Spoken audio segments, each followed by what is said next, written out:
C'est au fil de l'eau que nous continuons notre découverte de Bar-le-Duc. L'Ornain, qui traverse la ville de part en part, est à l'origine de sa création. Il a vu la ville grandir au fil des siècles.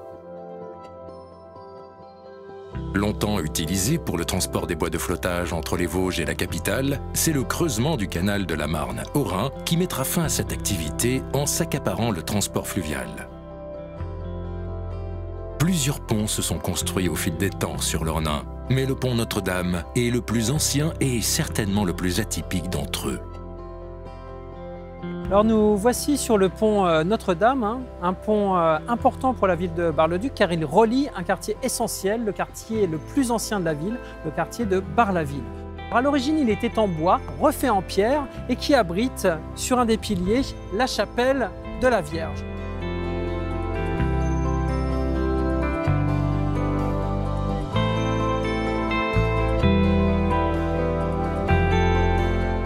Une chapelle qui a eu un destin particulier. Pourquoi? Parce que lors de la Seconde Guerre mondiale, en 1944, les Allemands ont dynamité le pont. Fait du hasard ou miracle, seule la chapelle a subsisté.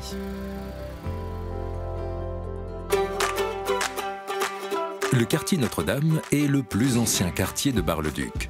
Après une importante rénovation en 2011, il est devenu un quartier prisé des Parisiens et des touristes. Pour parler de cette métamorphose, nous avons rencontré Annie Sévigno. Elle est la directrice de l'Office de tourisme. Donc, l'Office de tourisme est une association loi 1901 qui a été créée il y a plus de 100 ans. Et ce n'est en fait que dans les années 90, au début des années 90, que l'Office s'est installé dans le quartier Couchot. Et on est dans ces locaux-là depuis 2005.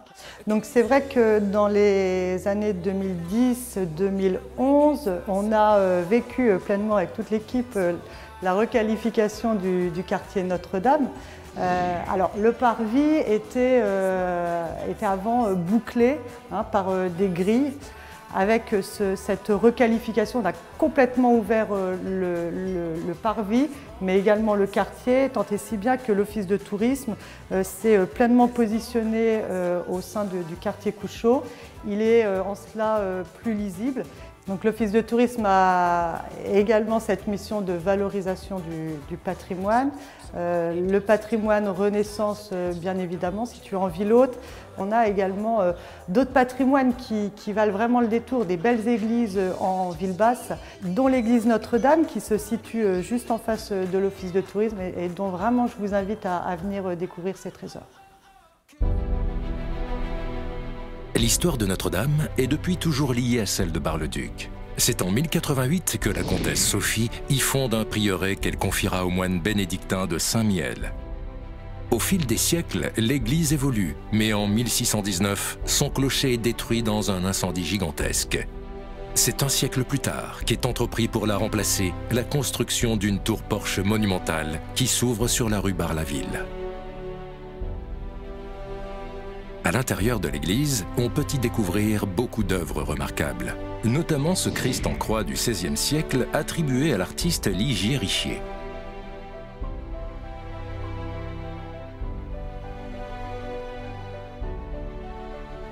L'église Notre-Dame dispose de nombreux trésors et c'est dans la chapelle du Rosaire que se trouve une œuvre majeure de la Renaissance réalisée par Jean Cros, les Litanies de la Vierge. Ce type d'œuvre est classique pour la fin du Moyen-Âge et la Renaissance. L'objectif pour ces artistes est de démontrer l'Immaculée Conception. C'est à des moments particuliers de la journée où la lumière traverse les vitraux que l'œuvre prend toute sa dimension.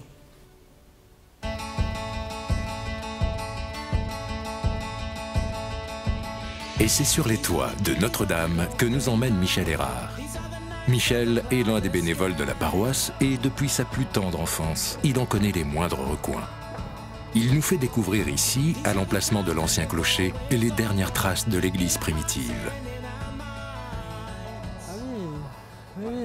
Donc voici une des parties les plus anciennes de l'église. Donc ça, c'est des corbeaux de symboles, visage anthropomorphes et zoomorphes, hein, donc alternance d'animaux et d'humains. Nous continuons notre découverte de Notre-Dame à l'intérieur même de la tour. Et l'on se rend compte rapidement pourquoi son accès acrobatique est fermé au public. Bien, mais bon, il faut y aller doucement dessus. Vous l'avez situé, la marche en bois. Hein. Donc là, nous arrivons juste derrière le cadran de l'horloge. Les aiguilles sont à cette hauteur. C'est maintenant électrifié depuis un certain temps, je ne sais plus exactement, ça c'est vrai.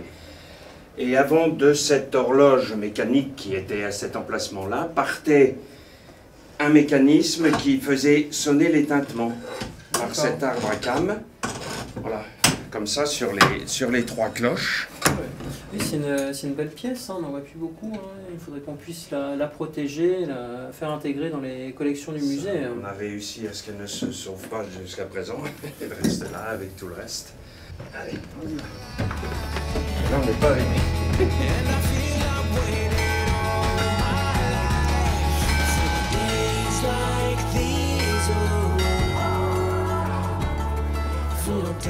Nous voici dans le clocher, donc il y a 5 cloches. 5 cloches dans le beffroi, oui. Là, on est vraiment dans la partie pleine du beffroi, proprement dit. C'est toujours impressionnant, hein. Monter 2 tonnes ici, dans les clochers. Ce qui est très impressionnant aussi, c'est quand on réalise que le beffroi n'est pas fixé sur la maçonnerie, parce qu'il risquerait d'emporter la maçonnerie. Ce qui veut dire que toute cette partie bois bouge sur la maçonnerie. Et je ne connais pas la loi des probabilités, mais voyez toutes les cloches en train de voler dans le même sens. Vous vous rendez compte le tirage que ça donne sur le beffroi, ce qui le fait bouger sur la maçonnerie.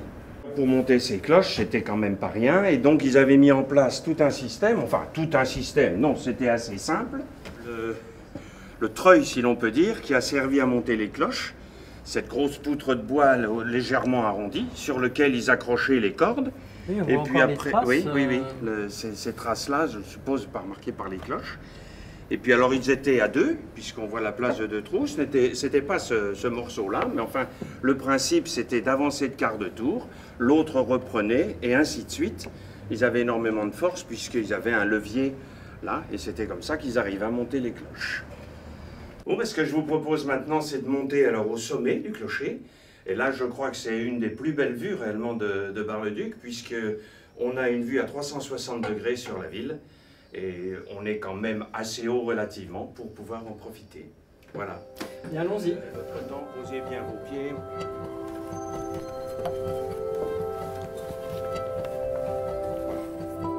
Après, c'est là que ça devient sportif. Là, bon, c'est relativement correct, mais après, ça devient sportif. Voilà, la récompense est là. Ah oui, superbe, voilà, superbe vue de Bar-le-Duc. Voilà, certainement une des plus belles qu'on ait sur Bar-le-Duc. Ici, nous avons une vue à 360 degrés et nous sommes à quelques 39 mètres de haut. Donc, on voit même là-bas la vallée de l'Ornain jusque, je crois, c'est Bussy-la-Côte. De l'autre côté, on va au moins jusque Longeville, la côte Sainte-Catherine, bien évidemment. Et puis alors, toute cette vieille ville que l'on voit, comme on n'a pas l'habitude de la voir non plus, de cette hauteur-là et de face. Au sommet du beffroi, on comprend mieux l'implantation du plus vieux quartier de Bar-le-Duc. C'est ici qu'au 1er siècle, entre la voie romaine et l'Ornain, s'implante un relais routier romain, le berceau du faubourg de Bar-la-Ville.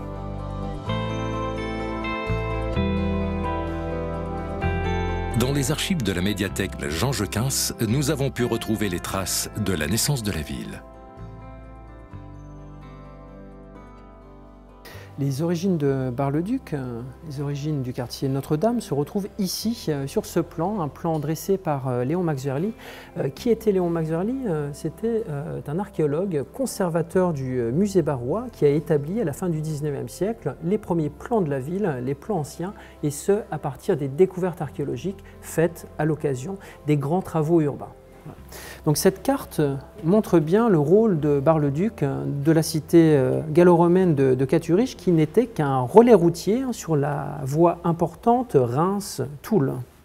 Donc ces objets faisaient partie de la collection Max Verly. Pour la première fois, nous avons réassocié ces archives écrites aux collections musées.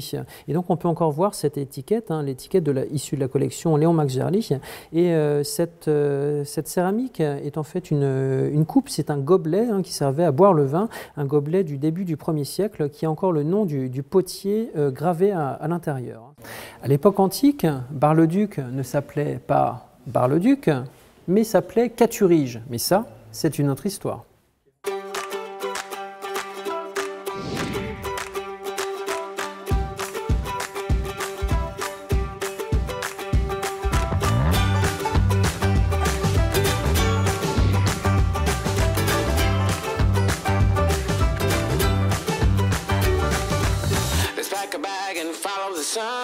Kick off our shoes and have some fun.